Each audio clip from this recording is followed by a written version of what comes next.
for the first part of the session, and then they'll have a longer run. Won't be as long as before because obviously it's a shorter session. So looking back to those long run times as we try to figure out who's going to be up there for the races, Jamie Green certainly has got a good chance. Had a pretty tough season, it has to be said, so far, but third quickest overall in the first free practice session, and his times were good on long run pace as well. Just a normal procedure, you should get into neutral. Yeah, so I'm in neutral now. Okay, copy. Good idea.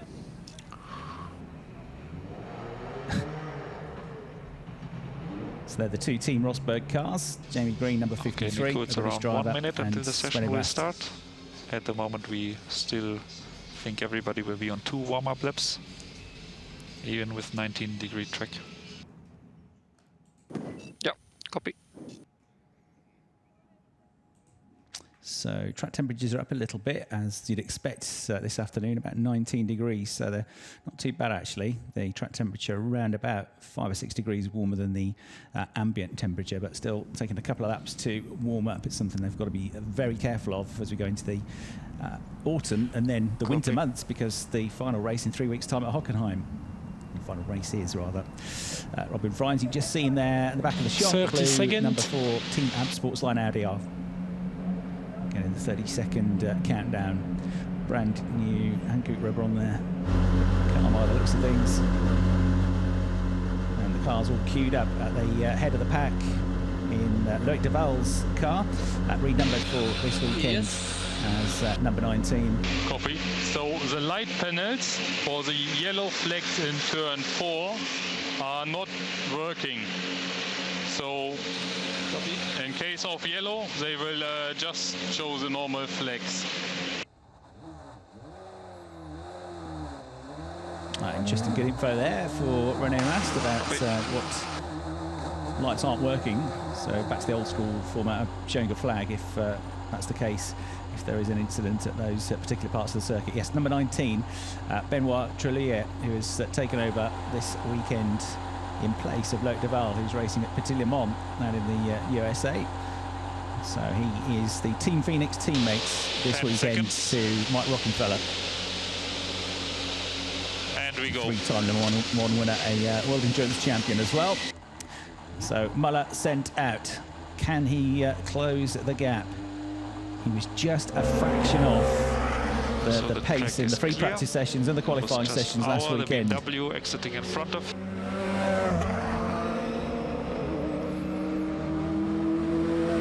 Robin Freins, his least favourite part of any track in the world, this left-hand kink coming out of the pit lane. That is where he hit the barriers last weekend in the second race when he was on course for a podium finish, and to get himself right up there in the championship fight. He would have potentially been, well, he could have been the championship leader if he'd finished second in the race, given how it turned out in the end with the mid-race safety car. Well, it's all ifs and buts, isn't it? I suppose if he hadn't gone off, then Nico Muller would have probably finished, well, almost certainly would have finished higher up the race. So you could say if he'd scored 18 points for second place, which is the position he was running in up until he came in and was the first of the championship competitors to make a mandatory stop. If he got 18 points, he would have ended up with more points than Nico Muller now has. But in fairness, it was the resulting crash which brought out the safety car, which sort of messed up Nico Muller's race. It was a double whammy for Team AB Sportsline. Timo Glock, who got pole position for race 2. It was his first pole position since the very first weekend of the 2018 season. So pushing 2 years since he'd got pole position before, but the elation of qualifying turned into the nightmare of turn 1, where he didn't get off the line as well as the rocket ship that was René Rast. He went from third to first immediately off the line, but he was still in the fight, and then he had a fast starting Ferdinand Habsburg trying to come around the outside of him into turn 1. The pair made contact and both went off into the gravel trap, and so having gone into the race on pole position, he came out of the first corner in stone last place, but recovered well because he's quick here. And Timo Glock finishing with 2 fourth place finishes last weekend, certainly feeling that Zolder probably owes him a podium at least here. So the sort of quick times we are looking for then into the mid 1:19s. The track, the conditions a little bit quicker than they were last week. It took a couple of laps to get going, probably 3 laps to get going in the first runs in free practice 1. The first sort of laps were 125s, 126s, then they came down to the 122s, then they started to push really hard for times on laps 3 and particularly 4. So still trying to generate some heat into the tyres. No tyre one was allowed these days in that DTM. All on the Hankook Ventus slick tyres, of course. And all trying to find some track position as well. So 1:19.571 the best time. The average speed of that lap set by Robin Frijns was 180.9 kilometres an hour. So it is not the fastest circuit on the calendar in terms of top speed that we get here at Zolder, but actually the average speed around this 4.011 kilometre long circuit is pretty high. There aren't many slow corners. There are a number of chicanes, but they're mostly taken at great speed. So there's only a couple of places where they drop down to about 75 kilometres an hour. That's the slowest that they go around this circuit, but they also are able to reach top speeds of about 265 kilometres an hour. It's a pretty busy lap for them. 44 gear shifts per lap around this circuit, which was first opened and built back in 1963. Hosted the Belgian Grand Prix 10 times. The last time was in 1984, where Michele Alboreto took the final Formula 1 race victory, carrying the iconic number 27 on his car in tribute to Gilles Villeneuve, who'd been killed 2 years previously at the circuit during practice. The lap record here, back to 2007, is from a Champ Car World Series race that was held here. Sébastien Bourdais won the race, won the title that year as well, and set a time of 1:14.089 seconds. Impressive that these Class 1 touring cars, these DTM machines, are getting, well, not too far away from that at all, into the 1:19s. The time's starting to creep down now. Oh, as we see, Benoît Toulier going a little bit wide there, kicking out the dust, and exploring the limits, trying to get up to speed and play catch-up in his first official DTM championship run, having taken part in the non-championship dream races in Fuji at the end of last season. Here is he just understeering a little bit wide over the curbs, right side of the car on both wheels through the gravel trap, but shouldn't be too much damage done there, other than to his lap time. So that's him now, being pursued by Harrison Newey. He was impressive once again after his 2 top 6 finishes here last weekend. 4th quickest in that first free practice session this morning. So René Rast is about to set the early benchmark time. It's not going to be an absolutely flying lap. In fact, he won't be now because he's back right off luck. But through the first 2 sectors, he'd set the absolute best times so far by quite some distance, actually. The lap divided into 3 sectors, which are roughly equal. Sector 1 takes in the start through turn 1S, through turns 2, 3 and 4, and then onto just onto the first of the straights is where that first sector ends. Sector 2 takes in the first of the chicanes, turns 5 and 6, the Kleine chicane, takes in the up and downhill section through turn 7, the fastest corner on the circuit, and then down into the heavy braking zone through the Gilles Villeneuve chicane and out through the next 2 turns. So it's the longest sector, and the final sector just takes in turn 12 and the final 2 chicanes, the first of which, or the penultimate chicane on the lap, which is flat out really, and then this final chicane at Jackie Ickx. Lucas Auer, who was struggling for straight line speed, he was saying on the radio at the end of that first session, but also missing out in a couple of key areas, including that last chicane where he was losing more than half a second. He's got that slightly wrong as well, and the BMW locking up and drifting wide and having to get off the throttle at the start of his lap. So Ferdinand Habsburger set the first really quick time. In fact, we've had now 5 times, all in the 1:19.7s. Not quite as quick as earlier yet, but they are getting down to pace now. So Habsburg, 1:19.701. Aberdeen, 1:19.736. Muller in the 1:19.7s as well. And look at that, 1:18.927 for René Rast. That is the fastest lap that we've had so far across any of the sessions. That's including last weekend. So 1:18.927 seconds. That's well above qualifying record pace that was set in 2019. Qualifying lap record, which wasn't beaten last weekend because of the damp conditions we had in both qualifying sessions. Philippe Eng Marco Wittmann a 121.3, so they're going to smash that if they have dry qualifying tomorrow, which they should do, looking at the forecast. So Rast a 1:18.927. He's also set the absolute best first sector time on this lap as well, with a 24.835. Muller's on for a personal best lap though. This should be pretty good. I'm not sure it's going to be quite as good as René Rast, unless he has a fantastic final sector. Let's see where he goes though. He goes 5th, 1:19.688. So it's Rast, Habsburg, Rockenfeller the top 3. Fabio Scherer going well in 4th after his first points finish in DTM last weekend here at Zolder. Muller 5th with Lucene, Aberdeen in 6th. Freins down in 7th currently. Personal best in the first sector on that previous lap. But he just lost a couple of tenths overall. René Rast comes through, started the lap very, very quickly and maintained that, although overall it's not quite as good as his best. It's still better than anybody else has managed though. So he's got the first and second fastest lap times of the session now. That was a 1:19.058. So just a tenth slower than he'd gone before. Harrison Newey's on for a personal best in first, second and third sectors. That puts him up to 5th place. So 1:19.630. So 1:18.9 for Rast, a 1:19.3 for Habsburg in second, 1:19.3 for Rockenfeller in third, 1:19.4 for Fabio Scherer in 4th, and that 1:19.6 for Newey in 5th, with Muller on a 1:19.6 as well. But in 6th place, possibly about to improve upon that though, because he's had 2 very good sectors. Just got to get this final chicane right. Jackie Ickx rides the curbs, no traffic in front of him, gets on the throttle, pushing hard on the exits. This could be an improvement for Muller. He comes through over the line now and goes 4th. 2 places better off, a 1:19.442. There's Robin Freins coming through as well. That's a better lap from him, but it only puts him in 7th place. Remember, he's topped all of the free practice sessions so far here at Zolder, the 2 last weekend and the 1 earlier on this afternoon.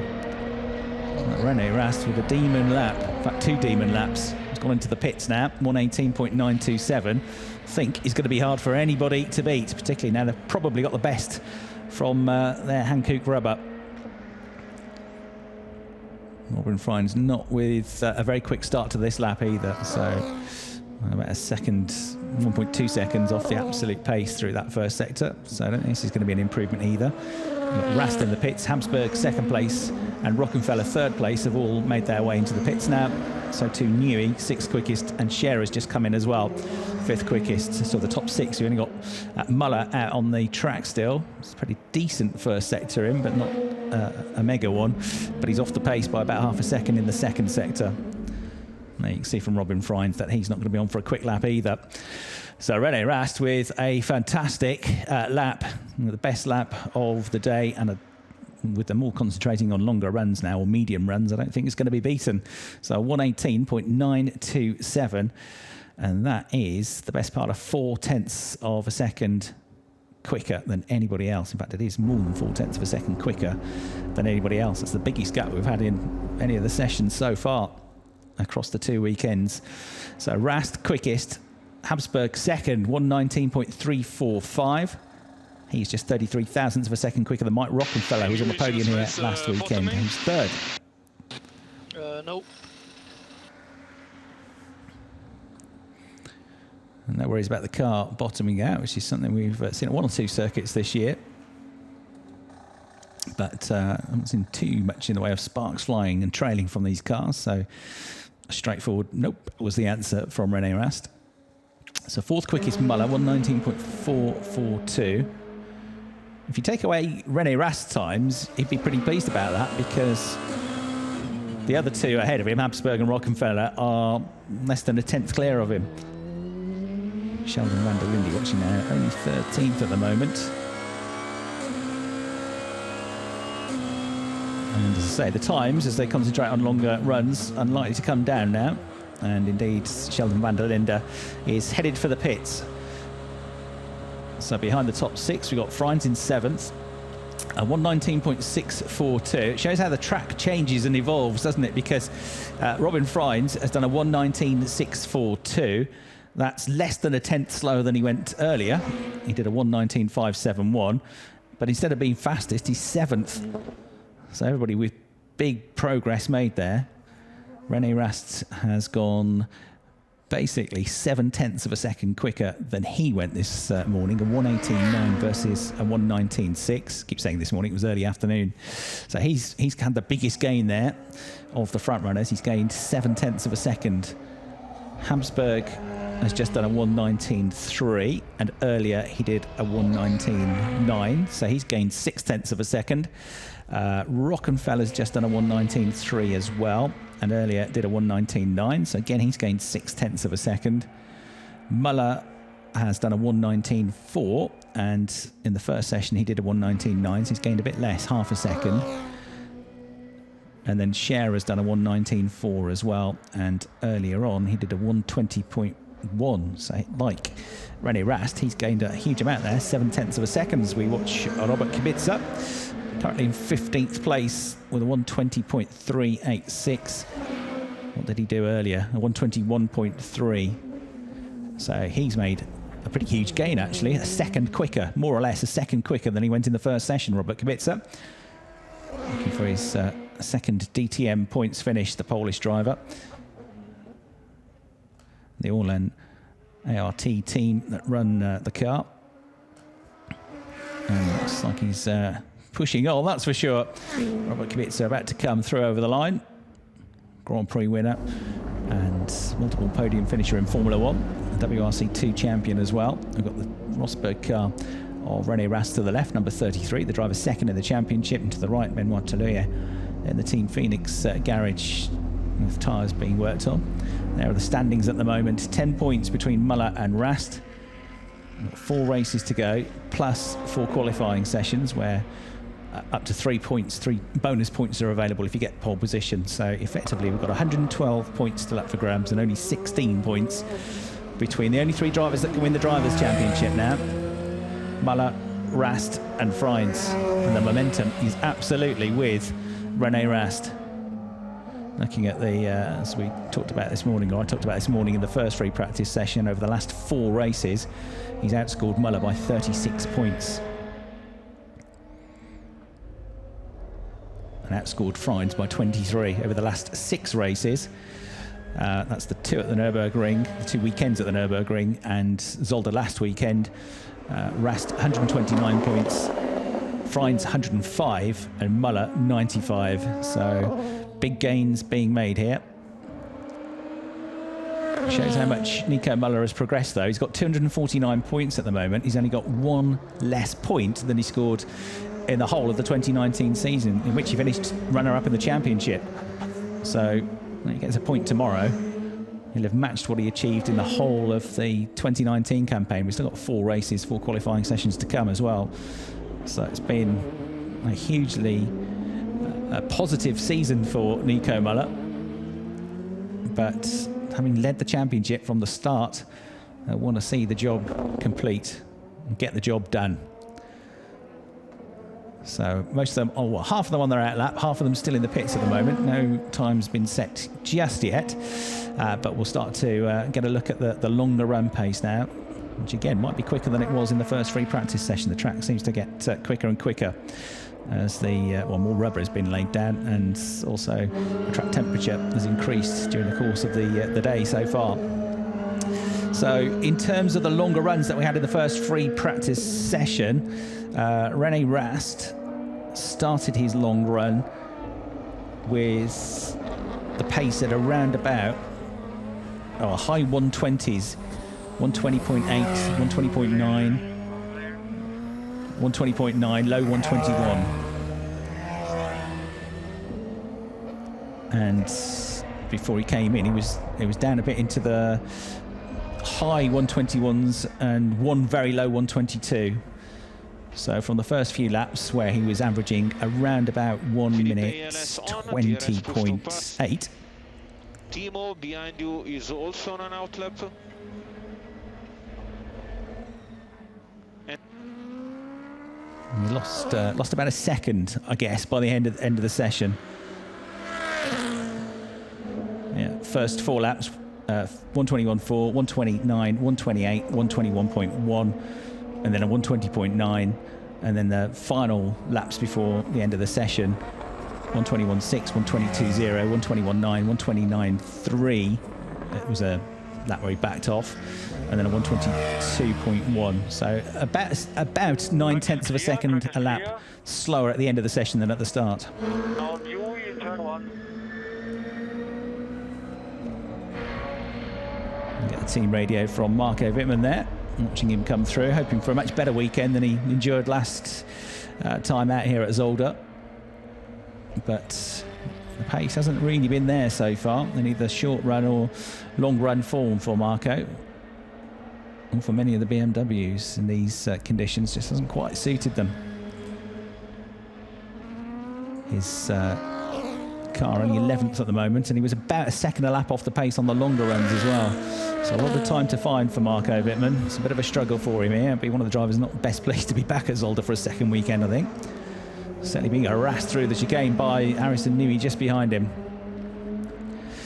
So René Rast dropped off his pace by the end of his 18 laps by about 9/10 of a second. Nico Müller was starting off in the same sort of pace really, 1:21.2s, 1:21.1s, a couple of high 1:20s. By the end of the session, he was still putting in some quick lap times. 4 laps from it at the end, he did a 1:21.4, then a 1:21.7, then a 1:22. So he lost a bit less time, maybe on average about 7/10 slower at the end than he was at the start. Replay of a lockup there from Sheldon van der Linde.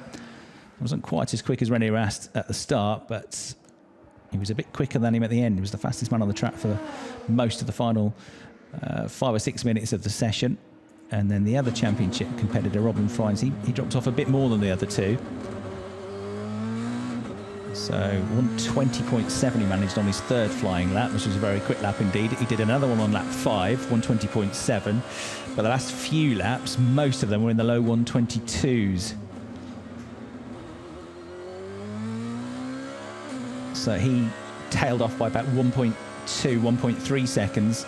Rast tailed off by about 9/10 of a second, and Müller by about 7/10 of a second.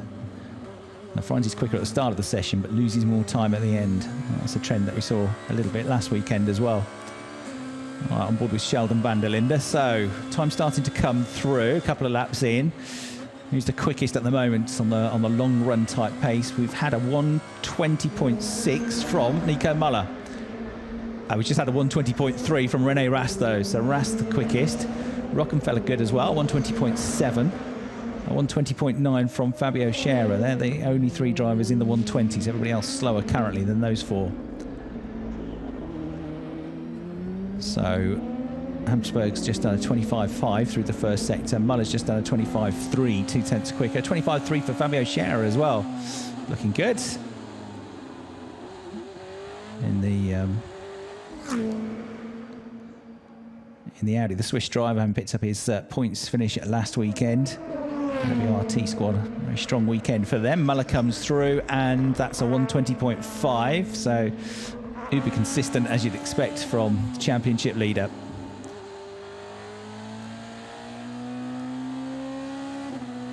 I suppose it's conceivable that we could see it's that close in the championship. We could see drivers tied on points, in which case look back at the best results, count back of best results. So getting more wins could be important, not just for points, but for that reason as well.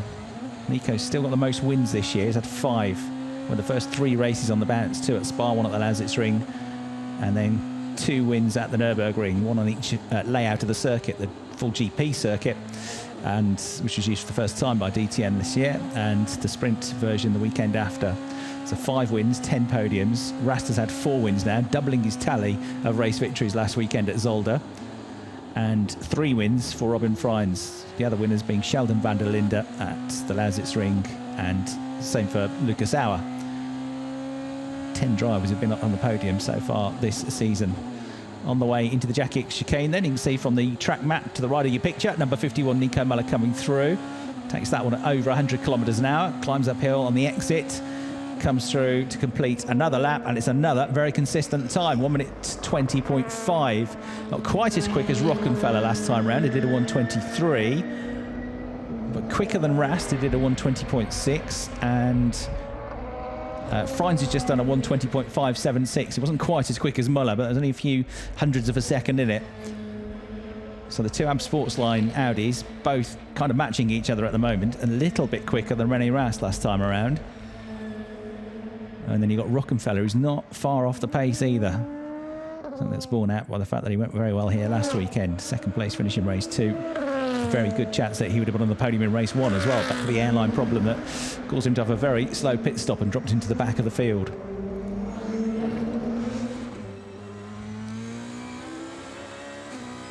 He's coming through between the two practice sessions that Jens Marquardt is going to step down on November the 1st as the motorsport director for BMW, so won't be involved in that capacity the final weekend of the season at Hockenheim. Still very much going to be in the BMW family though. They've taken BMW to great success, both drivers and manufacturers' titles in the DTM. And of course wish him the very best of luck in his next role within BMW and within motorsport. Timo Glock adjusting the brake bias. 6th gear up to 240 kilometers an hour, dropping down to about 150 now. And how is he getting on? His last lap time was a 120.7, which is not far away. 120.5 is the best that we've seen, except for René Rast, who's just responded with a 120.4. So that's the best long run time that we've seen so far. 120.4 for Rast. You got Rockenfeller and Muller and Freins all in the 120.5s. And then the next group, you got the likes of Green, Eng, Glock in the 120.6s and 7s. Looking like a very tidy lap so far for Timo. Drops from 6th gear down to 2nd as he attacks the Gilles Villeneuve chicane. Up to 3rd and accelerating out now through the end of the 2nd sector. More adjustments going on to the brake bias. Goes through the timing beam. 29.8 through that 2nd sector, which is about 4/10 down on the very best that we've seen in these current conditions through there. Constantly adjusting things, isn't he, to get the very best from the car. Making his way through this 3rd and final sector now, through the Jackie Ickx chicane, and to complete another lap. And that was a lap on board with Timo Glock, the ex-Grand Prix racer, does a 121.3. So it looked nice and smooth and tidy, but it wasn't that quick. There's Robin Freins just behind, whose last lap was, again, a 120.5. Rast's come into the pits now, so it was not that long a run. 4.5 minutes still to go.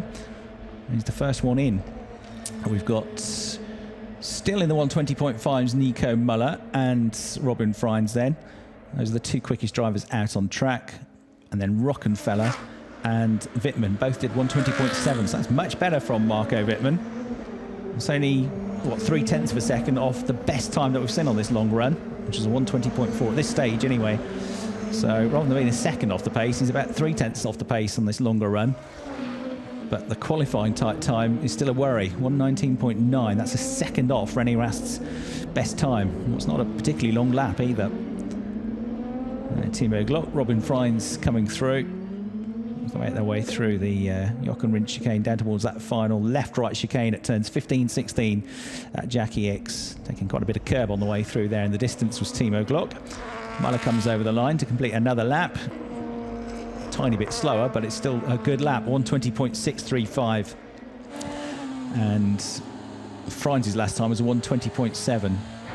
So again, Muller able to keep the pace going here. 3 minutes 17 seconds to go. Well, I know the track is in fine fettle. We've seen some very quick lap times here on short and long run times. 1 minute 18.927, super impressive. Replay now of what looks like a fairly major lockup. Fabio Scherer doing well to make the corner there, if he makes the corner. Let's wait. Nearly. Has to ride the curbs, almost clips the grass, and actually doesn't take it all the way through the chicane. As in the background, Trullier is riding the curbs as well, bouncing his Audi up into the air. A fairly major moment there for Fabio Scherer, which in the end cost him about 5 seconds on that lap, did a 126. So, only drivers still running in the 120s now towards the end of this session are Muller, 120.6, and Philipp Eng looking pretty good as well, 120.9. Been a few times this season where the pace in free practice has flattered to deceive a little bit for Philip, where he's been right up there in free practice runs, but it hasn't come together for him in qualifying. And there have been a few times where, I know having spoken to him, that they've been scratching their heads as well, not really sure what's changed between a free practice session and a qualifying session one day to the next. So qualifying, so important, particularly on a circuit where we can overtake. We saw plenty of good moves last weekend, but it's not the easiest place in the world to get through. You have to be pretty committed to pull off an overtake here. So into the final 2 minutes of the session, Fabio Scherer back into the high 121s, which is what he was doing beforehand. So Muller's times are going off now with the tyre degradation. He was a few laps ago in the 120.5s, but he hasn't lost much time, 120.8. So he's gone last 4 laps, 120.5, 120.5, 120.6 and a 120.8. 120.9 for Robin Freins. That's encouraging as well. He's able to keep good pace at the end of his medium run, as René Rast, as ever, studies the data here, the 2-time champion, to just figure out what he could have done any better on the longer run pace. I'd suggest he couldn't have done much better on the single lap or the qualifying type run that he did at the start of the session. That 118.9 was pretty mega. He will go out again to get in a practice start. Hard to read the face. Looks pretty relaxed though, I would say. Had that drama, he didn't even seem to get that stressed out last weekend at the start of race 2, or before the start of race 2, where the front of his car caught fire on the grid. Okay, box to slap. Certainly didn't look like he was going to be the driver that would win the race an hour later. Ferdinand Habsburg being told to push on the in-lap. The race engineer at WRT, there he is, talked us around a lap at the end of the first free practice session.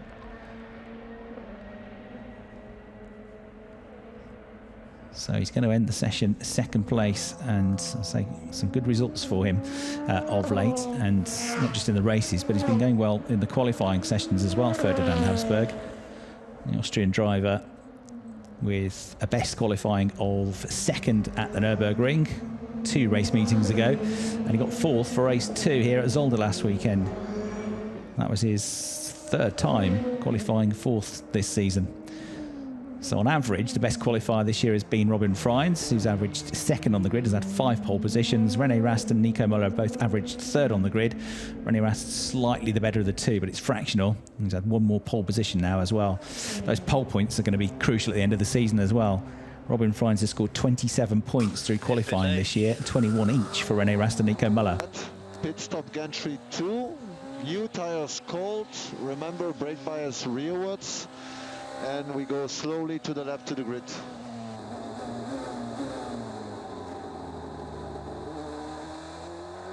So there's the brake bias lever in the middle. Turn it anti-clockwise to put the bias towards the front, clockwise to put it towards the rear. And then Habsburg coming down the pits. Should we lay some rubber down? Roll me back a bit.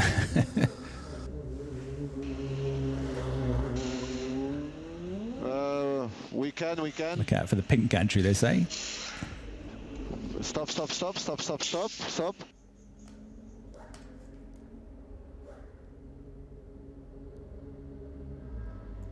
Ferdinand Habsburg sounding as laid back as ever over the radio there after a very good session. Fast lane clear.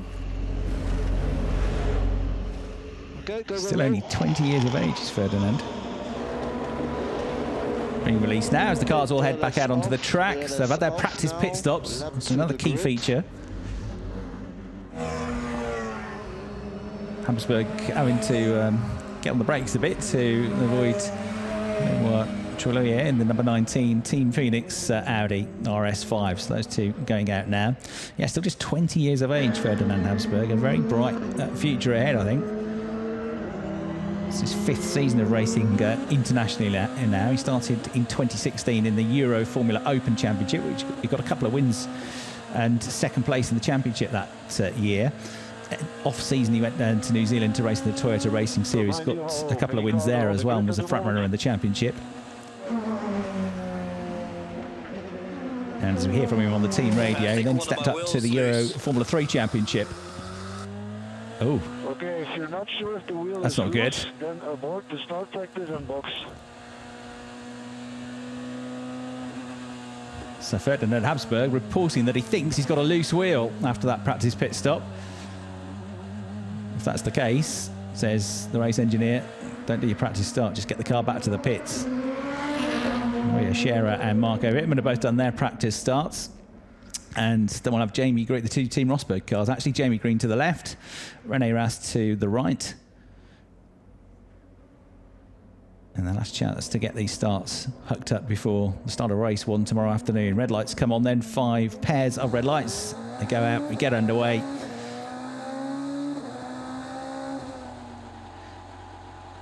And so, good looking start that from René Rast. Didn't see how it compared really to Jamie Green. Here's Nico Müller. That's what it looks like from his point of view, looking up at the gantry. Split second reactions to get the car off the line, up through the gears. And then heading slightly downhill into the first corner at Erst. Lucas Auer now, who ended the session in 12th place with a 120.064. Got the gap down though, compared to how far adrift he was in the first session. He's got Philipp Eng for company. Two BMWs off well. Good looking start from Philipp Eng. Ferdinand Habsburg says it's the front that's loose, or one of the fronts. So Robin Freins to the right, Timo Glock with a really good start to the left. You put one of those together this weekend, he'll be very happy. And Ferdinand Habsburg has indeed reported back to the pits for fear of having a loose wheel.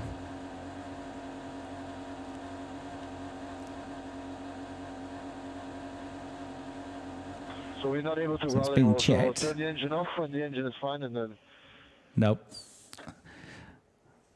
Can't go out now. So that's the end of that for Ferdinand Habsburg. Well, if you're going to have a problem today at the end of the session, I suppose, get those gremlins out of the way before it really matters tomorrow. But a very promising day for Ferdinand Habsburg, particularly that second session. I'm extremely pleased with his performance. Well, his performances at Zolder. Very quick last weekend. And very good here, even better so far. 5th in free practice 1, 2nd in free practice 2. Only bettered by the double champion René Rast, who's got the edge and then some. 118.9. That was a blistering lap from René Rast. 119.3s from Habsburg and Rockenfeller. 119.4s from Müller and Scherer has also been impressive here at Zolder. And then 119.6s for the next two, Newey and Freins. 119.7s for the next pair, Aberdeen and Green, 8th and 9th. And a 119.8 for Eng in 10th position. Now you can see the paddock at Zolder. Pretty slim paddock actually. The straights here run either side of it. It's right in the middle in an island. As we see the results from the second free practice session. René Rast then setting the gauntlet and putting some fear into his championship rivals, I would say, with that 118.927 off the back of 2 wins here last weekend. Habsburg 2nd, Rockenfeller 3rd, Müller 4th, Scherer 5th, Newey 6th, Freins 7th, Aberdeen 8th, Green 9th, Eng 10th, and then Wittmann 11th, Auer 12th, Van der Linde 13th, Glock 14th, Kubica 15th, Trulloyer in 16th place. So Mike Rockenfeller for Audi Sport Team Phoenix, continuing his strong form from last weekend. He was 8th in free practice 1. He ends that one 3rd quickest with a 119.378. Ferdinand Habsburg, as we've said, terrific effort to go 2nd with a 119.345. But the fastest driver with a 118.927 and quick on long runs as well was René Rast. Hope you enjoyed our coverage from the free practice sessions today. We've got qualifying coming up tomorrow morning and the first race of the weekend tomorrow afternoon here at Zolder. It's going to be a thriller. Just 4 races to go in the 2020 DTM. From me, Chris Hartley, and the team, thanks for watching, and we'll see you again tomorrow. Bye for now.